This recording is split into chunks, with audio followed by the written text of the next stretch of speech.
The presidency has rubbished a city press report claiming that President Jacob Zuma refused to fly on his Inkwazi jet over sabotage fears.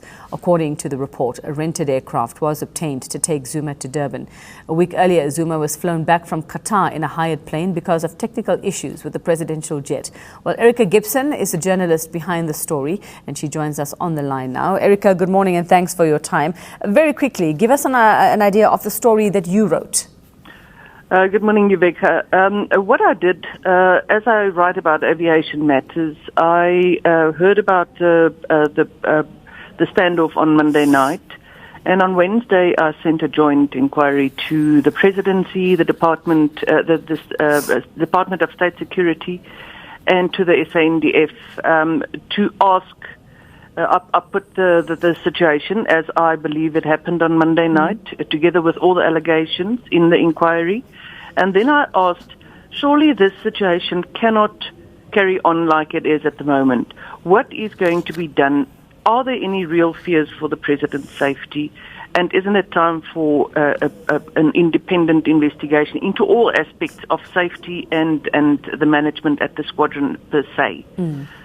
I did not receive any response whatsoever from the presidency, neither a denial, and I did receive a very basic response from the Air Force and from the Ministry of Defence, confirming that there is indeed now an investigation into all aspects, including safety and so on, at the squadron. And that was all until yesterday's statement. Yeah.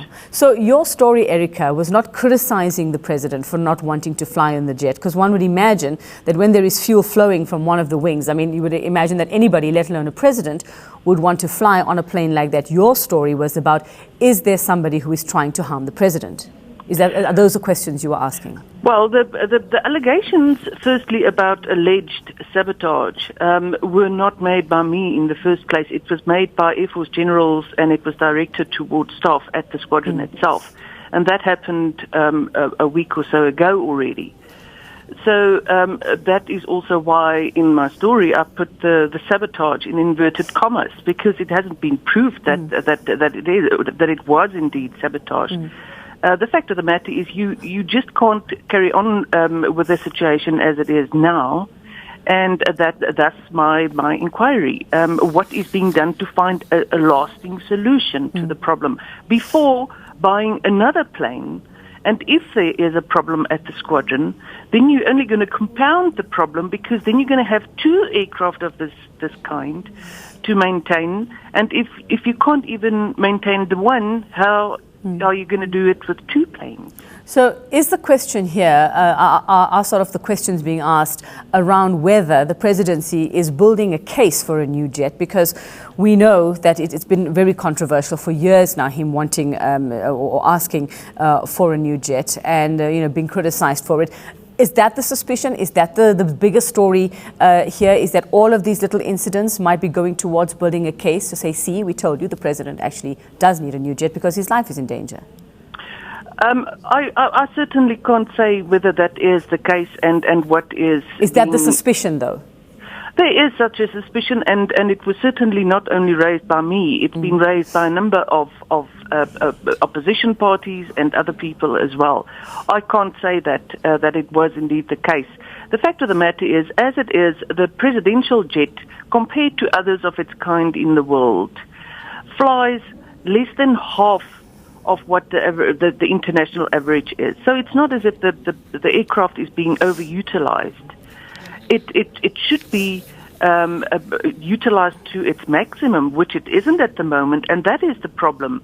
To first find a problem for the current jet, and then only to look at the other jet, or in another, a second jet, should there be a problem with the first one, which is nothing unusual. There should have been two jets to start off with, because one is always either in for maintenance or whatever, and then it can't fulfill its duties, and then you have a standby plane. So I don't have a problem with a second jet. All I was asking was, first sort out the problems before you add to the problems. And that is what the Ministry of Defence now has done. And the Minister has called for an investigation, including independent aviation specialists, to look into all aspects at the squadron and find where the shortcomings are. So the statement that has been released by the Presidency, Erika, says the Presidency disturbed by unabating spreading of rumours about flights. It does name you personally in the statement. So what next? You obviously stand by your story. What are the questions you're going to be asking after this? Well, I stand by my story. Aviation is one of the areas in which I report on a weekly basis, because, and I'm an investigative journalist. So I don't only write about the Air Force. I write about a range of aviation matters, and as such, I will continue to look into the matter, because the main factor here is that one should keep in mind is that it's taxpayers' money that's involved here, and therefore I can't just let the story go. I will continue to look into it. All right, and we'll continue to get updates from you. Thanks very much. Media 24 Senior Specialist Reporter Erika Gibson on the line there.